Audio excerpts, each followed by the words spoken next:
আমাদের খেলার শক্তি এখনো আছে, আছে না? খেলা হবে নাকি? ইনশাআল্লাহ হবে। শরীরে জোর আছে তো ইনশাআল্লাহ। চলেন মাঠে নামি, আমরা খেলতে নামি, কিন্তু মাঠে কোনো খেলোয়াড় নাই, সব ভাগছে, সব ভাগছে। মানুষের কথা বলবো, মানুষের জন্য করব। এমপি মন্ত্রী হওয়ার জন্য রাজনীতি করতে আসি নাই, বাংলাদেশকে মাথা উঁচু করে দাঁড়ানো করার জন্য রাজনীতি করেছি। এটা আমাদের শেখ হাসিনা শিখিয়েছেন। আমার নাম শামীম ওসমান। আমি কার দয়ায় চলি না, কিন্তু আমি কার দয়া দাক্ষিণ্যে চলার মতো লোক না। এমন কোনো কাজ করি না যে আল্লাহ ছাড়া কাউকে ভয় করব। 4.5 লাখ লোক যখন নারায়ণগঞ্জে আমরা কালকেই নামাতে পারি ইচ্ছা করলে, 4.5 লাখ 5 লাখ লোক নামানোর ক্ষমতা রাত 12টার সময়ও শামীম ওসমান রাখে ইনশাল্লাহ।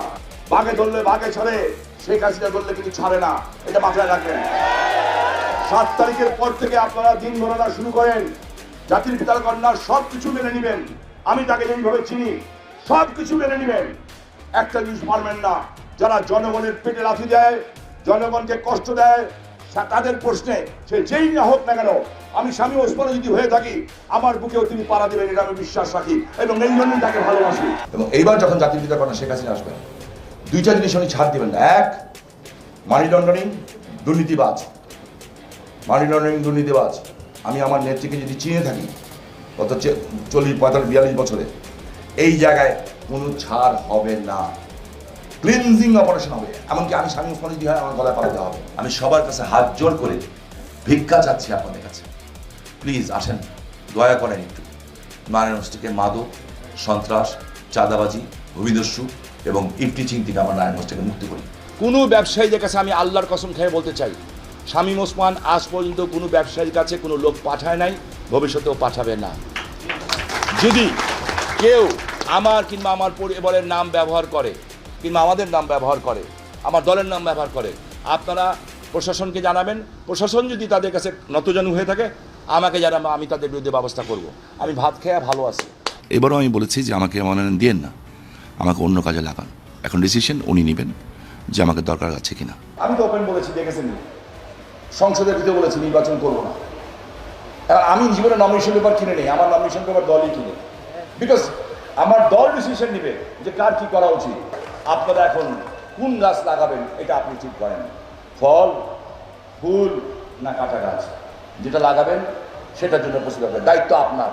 আমি কেন আপনার কাছে এসে বলবো যে ভাই আমার দয়া করে ভোট দেন, ঠেকা আমার না আপনার। আমার ছেলে আমার বন্ধু, আমার মেয়ে আমার বন্ধু, আবার ওর ছেলে যেটা হয়েছে সেটা আমার এখন সবচেয়ে বড় বন্ধু, ওর ছেলের বউ আমার বন্ধু, হ্যাঁ, একমাত্র আমার স্ত্রী ছাড়া। এ আমাদের উপরে ডমিনেট করে, এখানে যেভাবে কথা বলে তা বলে না। আপনারা দেখছেন আমি স্টেজ থেকে নিচে নেমে গেছিলাম, অনেকক্ষণ পরে উঠছি। জানেন কারণ কি?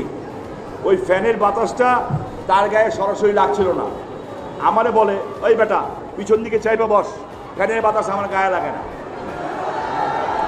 বলেন, আমার কলেজ, আমার মাটি, আমার তোলাম কলেজ, তুমি হইলা মহিলা কলেজের একটা মেয়ে, আমরা তোমার দয়া করে বিয়ে করছি, তুমি আমার কলেজে এসে তুমি আমার ধমক দাও। কি করব? বিয়ের পরে এই অবস্থাই হয় সবার, কেউ কয় কেউ কয় না। সূরা আর রহমান 60 নম্বর আয়াতে লেখা আছে খুব পরিষ্কারভাবে যে ভালো কাজের বিনিময়ে ভালো ছাড়া আর কি হতে পারে। এবং 60 নম্বর আয়াতে লেখা আছে যে ভালো কাজের বিনিময়ে ভালো ছাড়া কি হতে পারে। এটা যে শুধু ইসলাম ধর্মে আছে তা না, কিন্তু সব ধর্মেই আছে। আমি একটা মানুষ, ফেরেশতা শয়তানের ভুল হয় না। মানুষ হিসাবে আমার ভুল হতেই পারে। রাজনীতি করি, অনেক সময় অনেক কথা বলতে হয়, হয়তো যারা অপোজিশনে তারা কষ্ট পান। আমি তাদের সকলের কাছে ক্ষমা চাচ্ছি হাত জোর করে, এবং যারা মুসলিয়ান আছেন তাদের কাছে হাত জোর করে ক্ষমা চাচ্ছি। ভুল ত্রুটি হতেই পারে এবং হওয়াটাই স্বাভাবিক, হয়েছে। আমি এই জন্য ক্ষমা চাচ্ছি। ফিরে আসবো কিনা আমি জানি না, আপনারা দোয়া করবেন।